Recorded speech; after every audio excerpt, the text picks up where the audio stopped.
Very proud to be here with Dave Weckl on the Drumworld Festival, Adams 2016. Yeah.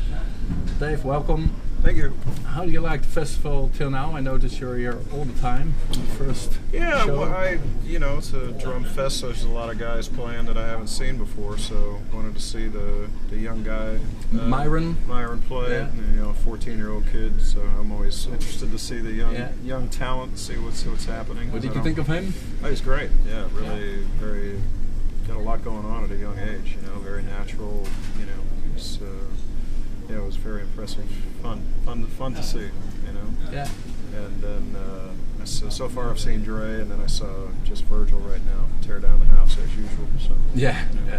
yeah. So, but yeah, it's it's a drum festival, and it's the camaraderie of drummers is always cool. So it's nice to hang out and be around everybody. Yeah. So you as a drummer, what would you say if you play in a band or in a formation, or you play here at a festival? What's the difference?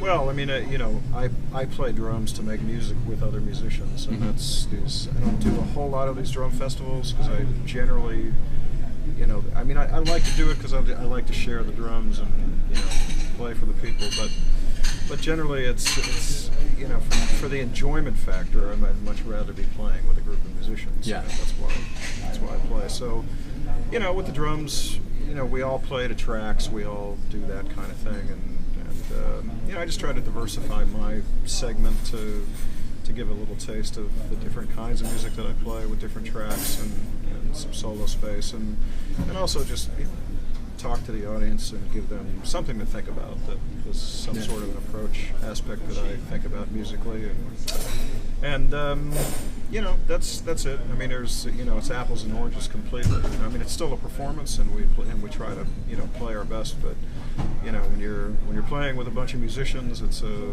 it's a whole other deal. When you're on your own, it's you, the drums, and the tracks that you're playing with, and that's it. Yeah. So you had the master classes going on? Yeah, I've been busy all week here. How did that go? Yeah, just 15 folks were times 3 for 3 or 4 hours at a time, and we we had a good time. It was fun. It was always nice to to talk to people that are interested to know what I do, my approach. What did you think about the level of the students? It always varies. I mean, the classes always vary from people that have. Basically, it's very simple. Variance is between people that have already put in a lot of time and people that haven't yet. So it's there's always the level difference to try to bridge the gap between that. But it always works out, because for me it's I'm a big proponent of fundamentals and foundation. And for me, after I really didn't learn a lot of things about even technical foundation until I was playing for 25 years. So it's there's always something new to learn from everybody, and I always try to take the foundational aspect and talk about how I apply it musically and how they can apply it musically. And, just hopefully give them something to think about for their own progress. Really, that's what it's about. Okay. So I promise you it will be a short interview. Yeah. So go to the last part. This is where I ask you just to give a choice, and you can say what it is. Like when I say pocket or chops, what would you choose? Well, sorry, I can't answer that simply, because people have this thing about oh, it's too much, it's too many notes, or it's too this or it's too that. It's like, look, it's like you got to play what the music is. And sometimes simply pocket is just not enough for the music. If I went on a Chick Corea gig or a Mike Stern gig or whatever the jazz fusion gigs that I played, and I just played pocket, there's no dialogue, there's no interest, there's no communication, there's no spirit of improvisation.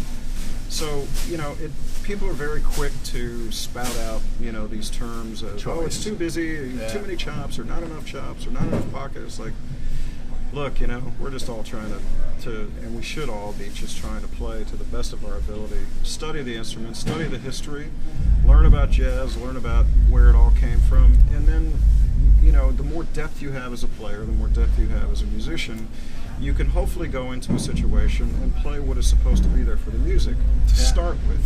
So, everybody wants to set rules and, and talk about this or talk about that, and it's just crazy because it doesn't apply all the time. It's not black and white. It depends, first of all, on the rules of the band. It depends on who you're playing with.